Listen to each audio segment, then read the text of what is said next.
My name is Ligaya Figueras, and I'm the former food and dining editor for the Atlanta Journal-Constitution. My last day was a few days ago, and now I'm retired. Woohoo! This is a really special festival to me. I moved here 10 years ago for my job. The day after moving, I met a lot of people at the Decatur Book Festival, and that was where I met a bunch of folks in food media. And I've been able to moderate the culinary stage numerous times, and it's really exciting to come full circle. So 10 years later, I get to finish out on this stage with a very special person here. Also, this is a very exciting time for the festival as it celebrates 20 years. So lots of milestones happening around here. Let's see, what else do we want to say? Housekeeping. There's restrooms in the back. The gentleman's room is on the left and the ladies' is on the right. This session is gonna be 45 minutes. We're gonna go ahead and take questions throughout. Jim, hey. Jim Achmoody from the AJC, formerly AJC. We'll take questions throughout, but then we'll definitely save the last 5 minutes for your questions. So let's just go ahead and get started with our special guest, Duane Nutter. So our next author is the co-owner and chef of Southern National in Summerhill. And anybody eaten at Southern National before? You have? Okay, a few hands here. Yes, you must eat there. Actually, this is gonna be shameless plug for the AJC. Southern National is one of the restaurants on the AJC's Atlanta 50. That was a list that we just published. It's the 50 best restaurants in Atlanta. Check it out, ajc.com/Atlanta 50. Yes, please, and definitely go eat there. Duane is also the founding chef of One Flew South at Atlanta Hartsfield-Jackson International Airport. They really did put the airport on the fine dining map. Anybody ever eaten at One Flew South? Another destination, check that out. His career traces back decades and includes formative years under his chef mentor Daryl Evans at the Four Seasons Hotel Atlanta in the mid-90s. So the title of his first cookbook, Cutting Up in the Kitchen, alludes to his stint as a comedian. And as he says in the book, one of the ways he learned to relax early in his career, and you actually are one of the most relaxed chefs I've ever met, was to head to a comedy club after his daytime chef job, take the stage for a few minutes in his chef's hat, and entertain people with jokes about kitchen situations. So I'm hoping that we're gonna get some jokes about kitchen situations here. So everybody, please welcome Chef Duane Nutter. Well, hello. Thank you for coming out to see us make some, what are we doing? I'm doing a smoked trout potato salad. Yeah, it's a little familiar and a little unfamiliar all at the same time. But yeah, that's my story and I'm sticking to it. How many people said they've eaten in the airport? Back, One Flew South, back when I didn't have gray hair? Yeah, I was about 30 something when we opened that. It was quite the time, And this is one of the recipes that this you is back pocket from One Flew South. Yeah, it actually is. And I dressed it up and then I dressed it down for the home cook. So I'll show you how to get fufu when you want to plate it up. It originally started out, I smoked a trout at the restaurant, a little perforated pan, you know how we makeshift stuff. And then I would did the potatoes. I had a bunch of pea tendrils, and I was smuggling in peas from the Morningside Farmers Market because no one delivered in the airport at the time. And then I made this quick little mayonnaise-based dressing here, and I would dress the plate, and I'd like shave the eggs over the top, and I had this fried garlic. It was bougie. But then I was like, you know what? We can still do this at home if you know what to do. So like one of my favorites, if you're not smoking trout, is a duck trap. They sell this at the Decatur Farmers Market. It's also at Kroger. You can see it at Publix or whatever. And you can just it comes already smoked, ready to go. So if you don't want to have to get on your grill, since I'm not on the grilling station today, you can just peel the skin off. See there? Really simple. And you just break it all up. And I put it in this little bowl. Nothing too crazy. But with this hard smoke that they put on here, it almost gives the flavor of bacon, but it's like fish. It's crazy. It's like umami bomb. That's the new word they're using these days. Umami bomb. It's an umami bomb. It's just smoke. Smoke called carcinogens. a little charcoal for your fish. See there? And I'll put that aside. And it's that simple. Roll up your skin. You can make a wallet if you want, if you're that. If you're so nerdy, you can make a wallet. Now, I'm a nerd. I'm from Louisiana. I was born in a little town called Morgan City, Louisiana. It's about 50 miles west of New Orleans, halfway point, if you're on 90, to Lafayette. So what I do, and most people don't do if they're blanching or boiling their potatoes, I always put like 4 bay leaves in it, because I'm country, and a little sprig of thyme.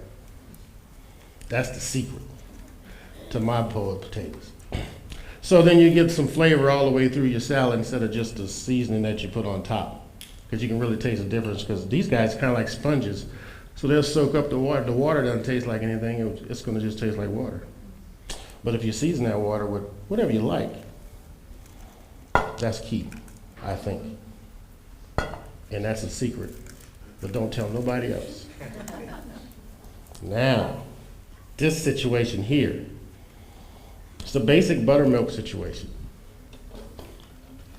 Everybody like buttermilk? All right, me too. Who's some die-hard mayonnaise people? Okay, who's your mayonnaise? Dukes? Only Dukes? Blue plate? Got a blue plate over here. Get out of town, huh? Hey, look, it's homemade. Oh, aioli, my bad. You got bougie in the back. Well, I do like Dukes. Why do you like Dukes? Huh? Well, it's the twang, the acidity, the acid content. I do like Hellman's too. Hellman's is a little more milder, so you know you can taste some of your ingredients if you're into that sort of thing. I don't know if I've had blue plate. I'm local. I'm Atlanta. I know, but I'm like, somebody might have snuck it on me and I didn't know. Once the bologna and everything got frying up, you know, you never know. But I'm a Dukes person. Most everything in here is made with Dukes in my book. I'm a Dukes person. But I do like Hellman's. I ain't hating. That was the sour cream. You're going to try blue plate later, right? Yes. Yes. Are they here? Are they? I don't want to get in trouble. So I'm going to go ahead and incorporate this sour cream in here. Since I got a little tiny bowl and I got a big old hand, I don't want to make my cutting board all messy. Now I'm getting somewhere. All right, Duane, while you're doing that, I'm just going to ask you some questions. For folks who don't know your culinary history, your journey, can you walk us through, you know, you before you got to One Flew South, there was a journey. There's a journey. As a young zygote, I matured from a tadpole to too far back. No, you do you. But no, I started off, I saw a chef on TV. I was homesick from school when I decided I wanted to do this. And there was this one black guy in the background that was on the Today Show. And the culinary Olympic team was on TV performing on the Today Show, talking about going to Frankfurt, Germany to compete. And I said, who's that guy in the background? Because I didn't see too many people that looked like me cooking the way I wanted to cook. So I before Google, I magazined them up, trying to matching faces with stories. And his name was Darrell Evans. He got the first perfect score in the culinary Olympic team in history, first gold medal for the United States. And I was like, oh yeah, that's a good person to go try to learn from. So I went on the journey. Then I went to culinary school in Seattle, just kept following him throughout his career. And I was working at a little Italian restaurant called Cucina's in Seattle. I was working saute, and I snuck off on a break once I found his phone number. He was working at Anthony's at the time. If some old Atlanta heads are here, you remember Anthony's? Yep, and he was a child of Catherall, so he worked under Catherall at the Cherokee. If you remember Catherall before he got weird. He was at Cherokee, certified master chef, and then he had Chris Northmore. He was also the pastry chef. So that's how Cherokee was rolling in the late 80s, early 90s. And then I called him, told him I was going to move to Atlanta, and I wanted to work with you. And he was like, well, when you get here, I'll show you around, and we'll see what happens. And I saved up all my little money. I worked at I did a pastry apprenticeship at the Washington Athletic Club in Seattle. So I baked overnight from 3 a.m. to 11 a.m. and I worked saute at an Italian restaurant 3 p.m. to 11, went and played basketball, took a nap, went back to work. You know, when you're young, you can do all that stuff. So that's what I was doing, saving money to load up my 78 Cadillac, and then I drove from Seattle to here. Broke down in Tennessee. My old Cadillac almost made it. And we got here, stayed with my cousin in Stone Mountain. And I didn't get the job when I first got there. I had to do they call it a mystery basket, if you ever heard of those. So they picked out a couple pieces of fish, a couple pieces of chicken, some shrimp, and it said in about an hour and a half, I want 4 dishes. And they left. And then I had to cook 4 dishes. So luckily I did a lot of training with the culinary Olympic teams and stuff, and I knew kind of how they operated. So I saved all my trash, wrote my prep list, wrote a menu, then I went and cooked it. And then they came back, they're like, oh, damn. I was like, yeah. I think I was like 20 years old flexing. And they was like, oh, I didn't think you'd be able to pull that off. I said, yeah, I'm full of surprises. And then they told me where they can place me, where they had a job. And I was like, oh, cool. So I ended up working in the garde manger kitchen at the hotel. Back then it was the Oxygen LeGrand. I was there when the Four Seasons came and bought it. And then from there we went to Villa Cristina. I went there with Chef Villa Cristina. And then we opened up Spice. Anybody remember Spice in the early 2000s off of 5th and Juniper? That was crazy. That was wild. But that was cool though. And I did that, and at the same time, that's when I was doing my open mics. I was always like the AM sous chef. Chef Todd was, people might know Todd Richards, he was a chef de cuisine at the time. So he was night, I was day. And then I would hit the comedy clubs, Punchline. I would go down to, I was all over the place. Columbus, just doing my little thing because I stayed up late. And then I would open up the restaurant in the morning. And that's my Atlanta story before I left. I didn't leave until I auditioned for a job. I also did improv at Whole World Theater.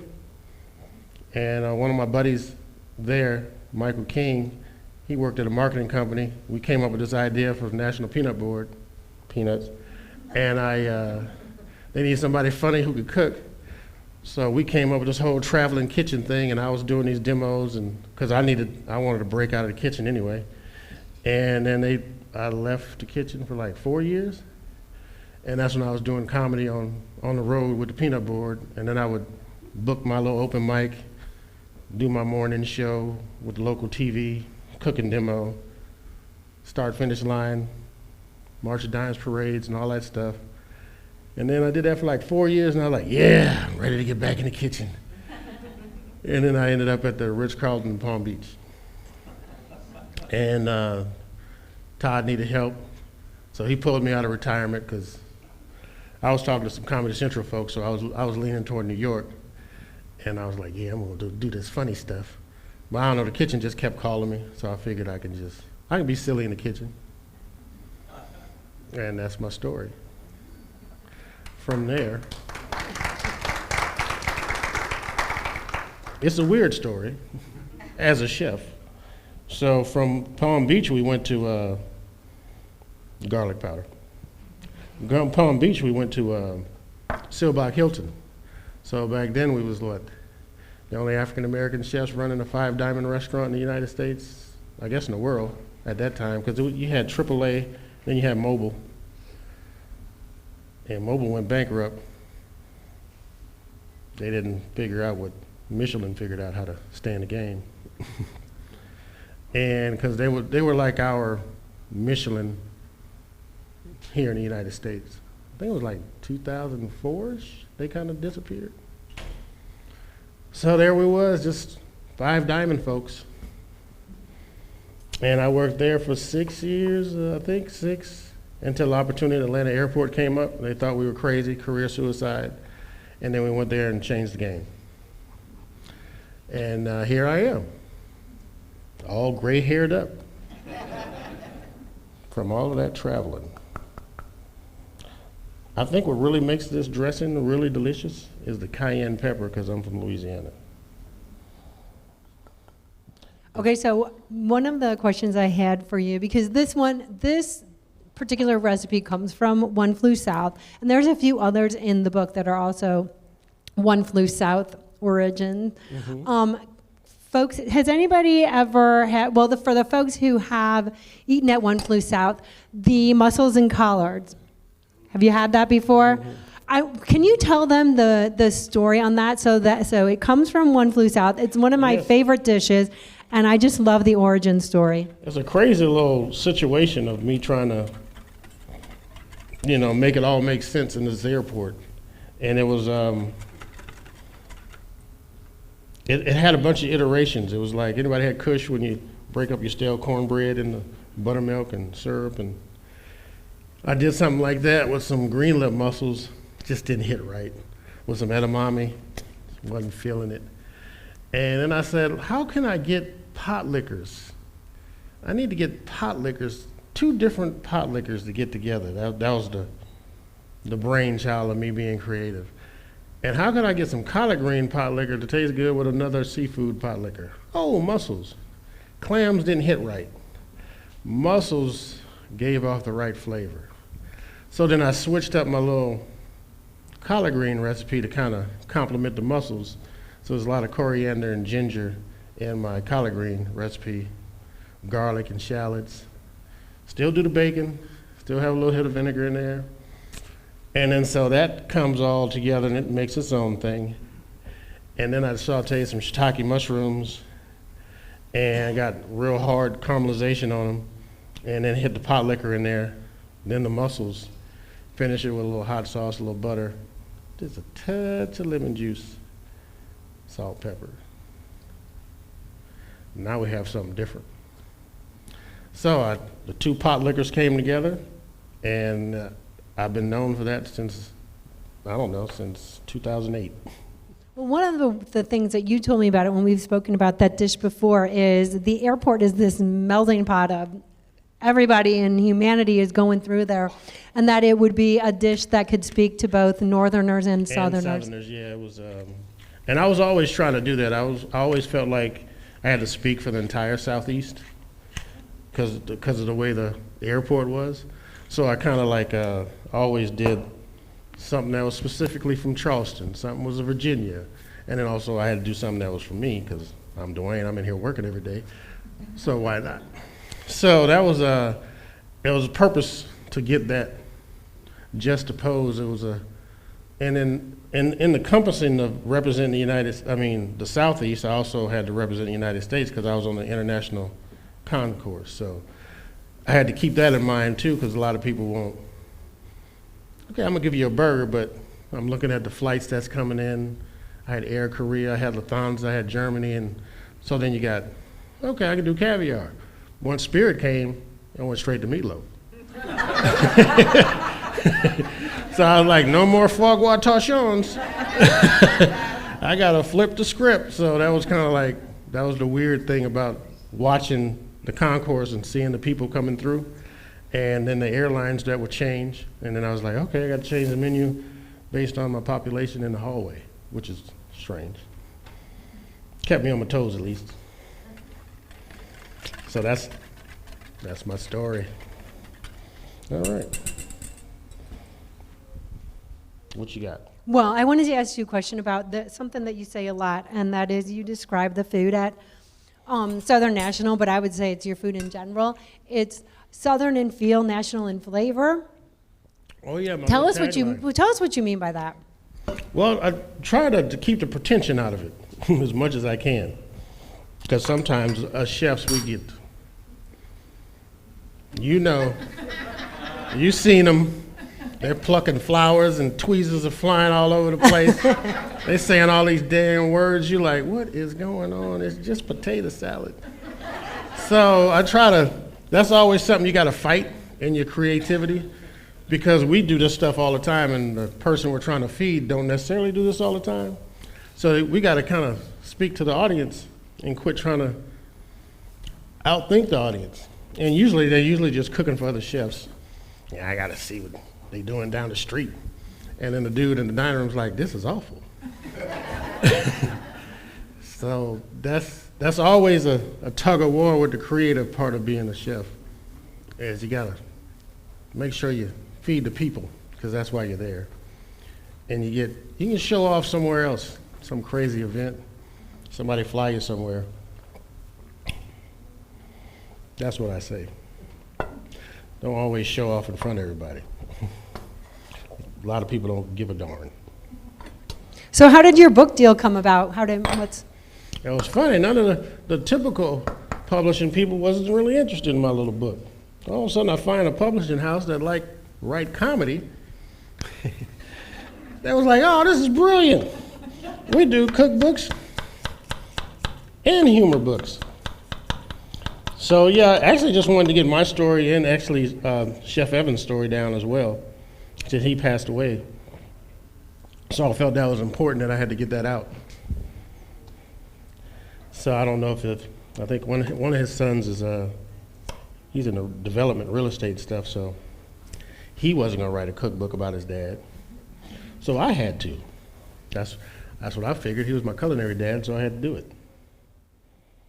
So tell us some of the jokes. Give us some one-liners or Some one-liners.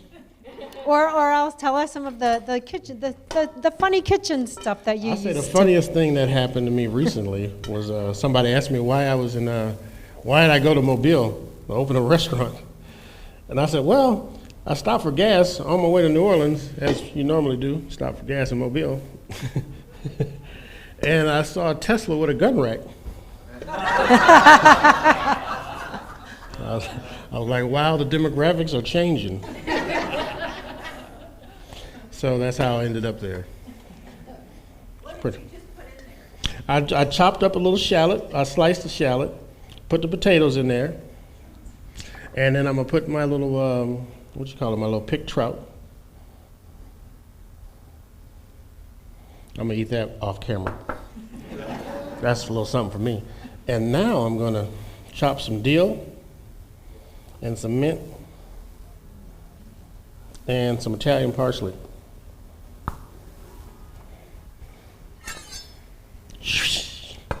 These knives, when you got a new knife, it likes to stick to the cutting board, so be careful. Don't cut yourself. What you looking at me for? You like wondering why I'm not looking? It's all feel. It's 30 years, I guess. So since I've left Mobile and seeing that Tesla, my pronouns are now hee-haw.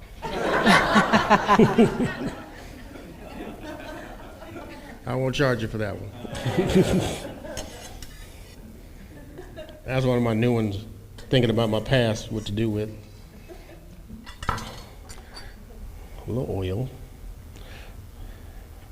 which is not necessary, but it's fun. It gives it a little showroom shine. I don't know if you can see the shine. Oh, I can smell that. That's smelling very good. What did have you decide to move back to Atlanta to reload? Besides that, it was like, well, my mom was getting old, so my business partner, his daughter was getting old. She was like getting ready to go to college, and opportunity in Summer Hill presented itself at the right time. So we was like, we should go back to Atlanta. For those who don't know, he had a restaurant, Southern National. It was actually in Mobile before moving it back to Atlanta a couple years ago. Yes, it was downtown Mobile on Dolphin Street.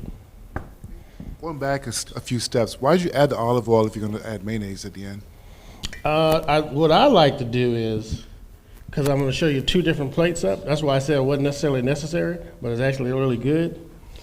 So if you're going to do this, let's say if you want to do this salad like a first or second course and you're doing a plate of dinner, and you want to, I would do this, and especially in the banquet setting, you can preset it, and the oil will protect your potatoes from going dry, right? Especially if you did this and put it in a cooler somewhere. So then you can dress this simple thing up for a plated situation and get all chefy and do what you normally probably wouldn't do with a potato salad, is take your eggs and put them on a microplane. That is like the bougiest thing you could do. And you just shave you some eggs on there. See there? And that's just, like I say, what Dave Chappelle say, it's the ballingest thing you could do. So like I said before, not necessary, but it's kind of cute.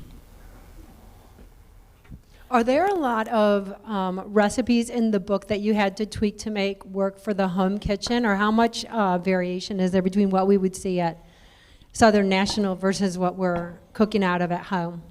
I kind of toned a lot of things so you can actually cook them at home, but because of the airport, I kind of figured out how you can eliminate some steps to make stuff easier to prepare in the airport, which also makes it easier to prepare at your house. Because of the limited space, knives chained to the table, all that stuff. So there's not many chefy stuff in there. I think everything I've kind of tamed for the home cook. I think the hardest one might have been the pimento cheese, obviously, oddly enough. What makes it so hard? Well, because I used to get in 20-pound blocks, and I'm making, 2 number 10 cans of this, and it's 3 cups of that. It makes a Lexan, which makes like 20-some, 40 quarts. Now, doing the math, bringing that down, the ratios are all messed up. So you gotta like tweak and stuff, because the pimento was too wet, made the cheese. You only can buy cheese in an 8-ounce block at the grocery store, so I had to keep that in mind. Because I can get it, I mean you can get it. So then that whole leveling out everything to make it make sense in the book, and then you don't have a Lexan at home. It's bigger than your countertop. You got a bowl like this. So you had to really think about that, I guess the ergonomics of the whole thing. So now this is a more traditional potato salad. Now this one you can go, I'm gonna put it in a bowl and I'm gonna bring it to the potluck and I'm gonna sit on the table and I'm gonna go watch the game. And it's, like I say, real simple but yet familiar. And you don't have to use these baby potatoes. You can use regular, whatever you got, cut them up. And then you'll have the, what do you call it? I like the wedges. I like to put some wedges on top. These little wedges, give you some dill. You put a little dill on top. So are some of the recipes that you've got in your book, like, I'm going to call them childhood favorites or recreations, or that from... There might be a couple, not too many. I was going to put the fried bologna sandwich in there, but they were like, nah, you don't need to do that. That was one of my comfort foods. The first thing I learned how to make was red beans and rice, but I didn't do that. I do have one on the internet floating around there. I did a long time ago for the AJC.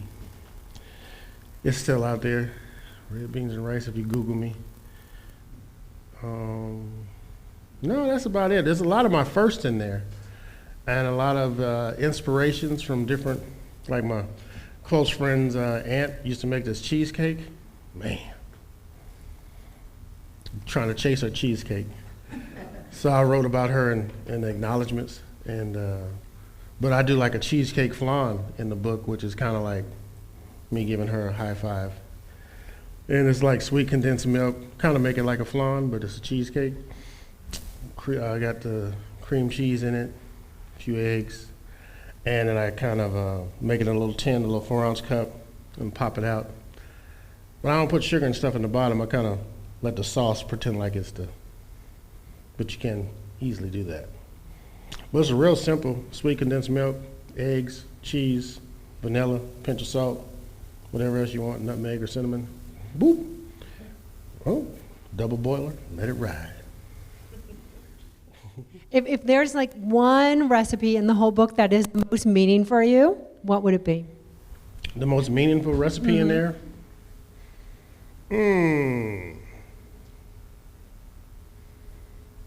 That's got to be a cross between, I want to say, oddly enough, it might be the black eyed pea salad. That was the first time I had this huge aha moment that food could be done differently and used differently in different places, because I grew up eating black eyed peas. It was what they would say salt meat or salt pork or ham hock, served with rice, fried fish, catfish, maybe some cabbage. Or if you go to a meat and three, see the black eyed peas. This time, chef was like, nah, we're gonna blanch the black eyed peas, season them really good, strain out the sauce. No, cool them off in the liquid so the skin don't crack.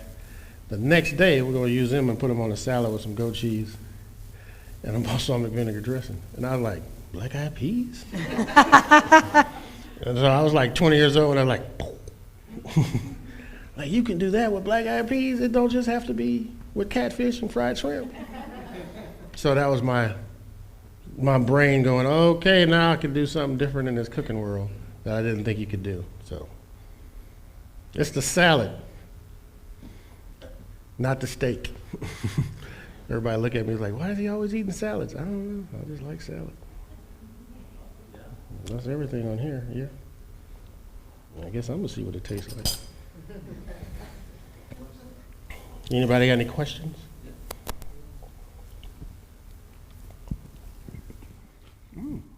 What is your pimento cheese recipe? Is it typically just your standard cheddar, pimentos, like cayenne pepper, and mayonnaise? How do you usually do your pimento cheese? Makes mine different. Dukes. Dukes and pimentos, same, onion, garlic. I add sriracha to it. Or I make my own hot sauce and add that to it. And it's cayenne pepper. And I use Tillamook white cheddar and Tillamook yellow. Those two are my two things I might do different than everybody else. You got to shave it yourself, because they put citric acid and cornstarch on that stuff already. That'll change your recipe up, the stuff that's already shredded. So yeah, you got to do it yourself. Yeah, those are my two. Love the pimento cheese. Would you review what you put in the white dressing again? The ingredients. Oh yeah. Thank you. Oh, it's buttermilk, Dukes, blue plate, Dukes, blue plate, Dukes, lemon juice, cayenne pepper, and garlic, onion, granulated garlic. Mm-hmm. Here, another one in the back. If you wanted to make this ahead of time, you could chop the herbs and put it in there too.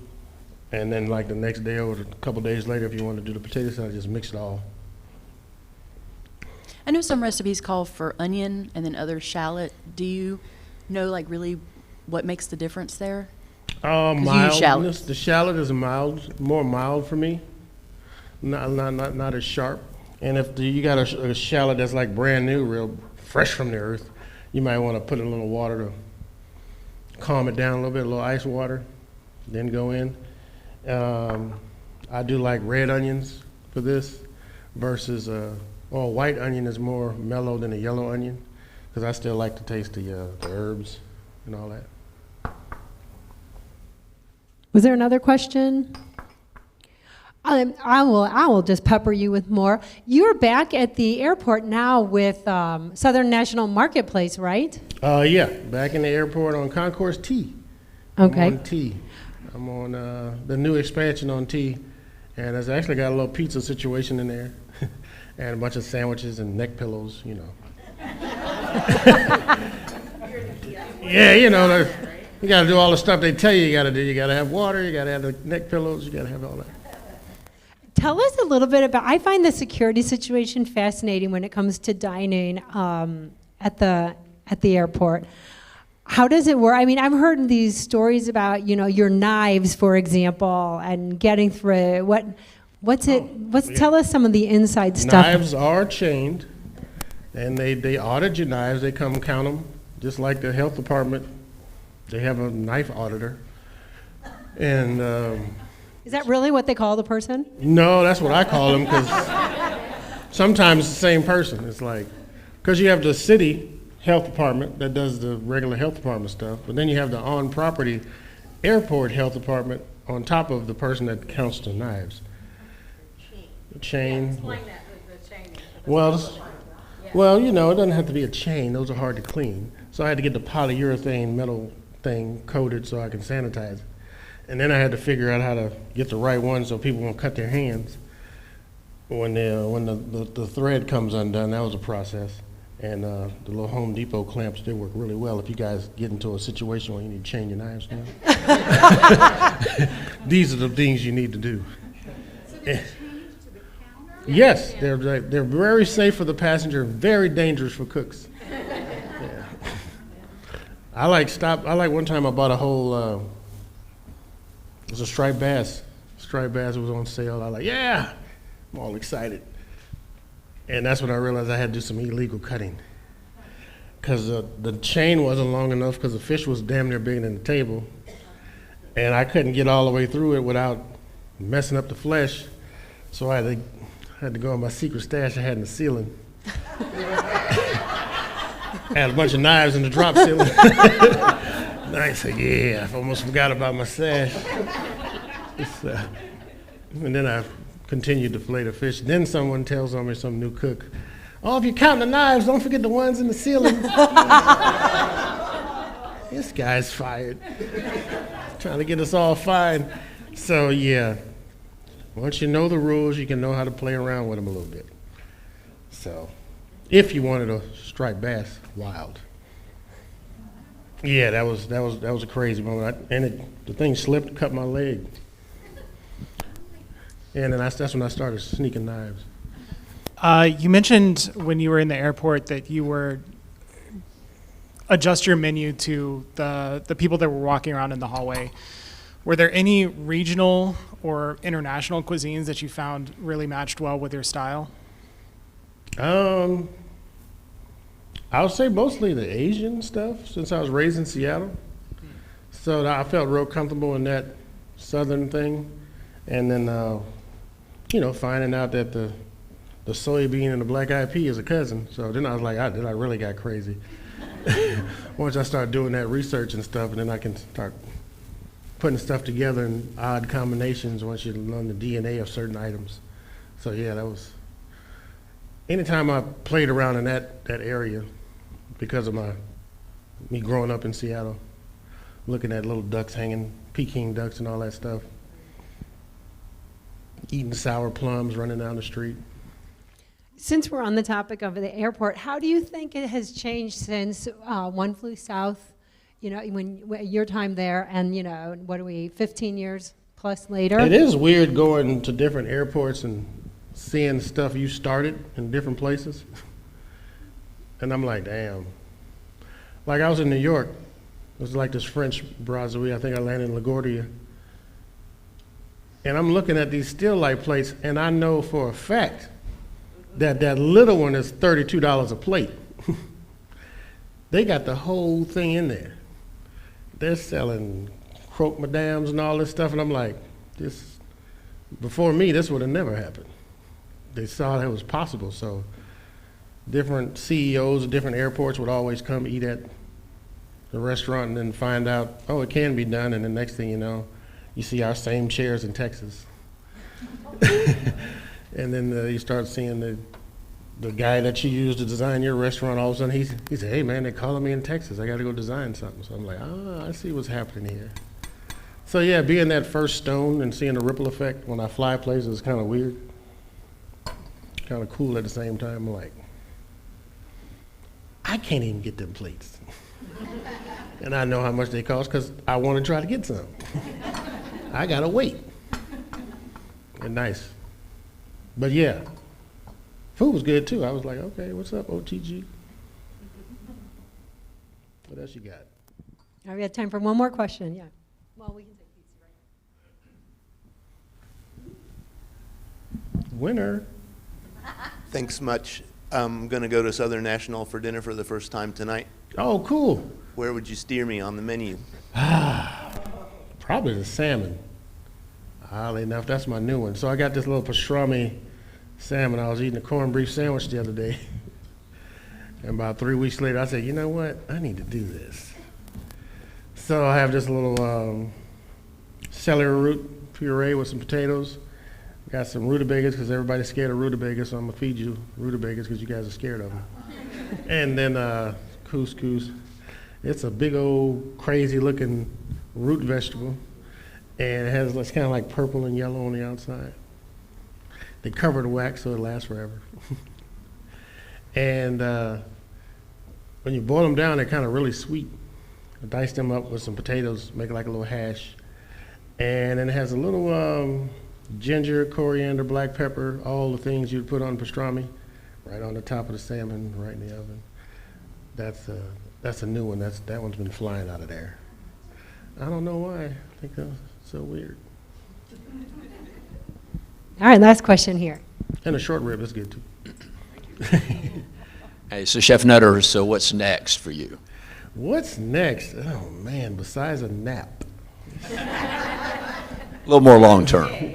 Yeah, beyond today. I've been thinking about it, but there's a mirage going on out here. It's rough. You got all these restaurants competing for the same dollar. The rents are going up, and there ain't no more butts in the seat. The fryer oil went up from $12 to $28. That's for some cheap. And that's something you gotta throw away. So I've been seriously thinking, like, what is next financially in the climate that we have in the restaurant business? It's just, folks don't eat like they used to, so I don't blame them. They got to hold on to their money. So they don't come out like they used to, so it's a whole lot to figure out. So what's next is figuring out what's next. Because it's so fluid, it's changing so fast. I don't know. I mean, I'm glad the eggs came down. That was crazy. It was 15 dozen, was like $160 at one point. 15 dozen eggs. I'm like, that's like almost 75 cents an egg. Which changes your cookie recipe, changes, and then you're like, how does that cost so much? I used 20 eggs. So it's like cream, milk. So yeah, those things dictate what you're gonna do next, or if you're gonna sit your butt down and retire. Say, am I gonna get out the game? But I still got a few. I still got little legs left, and this dog can still hunt a little bit. That's a great way to end it, I think. Yeah. Everybody, This dog can still Chef hunt. Duane Nutter. Thank you very much. Duane is going to be over there signing his books. We will be back here in half an hour with Stephen Satterfield from Miller Union and his book, Vegetable Revelations. In the meantime, I'd invite you to go out at the culinary village area on the lawn. There are continuing to be other chef demos as well as the Georgia-grown vendors selling their foodstuffs. So thank you very much.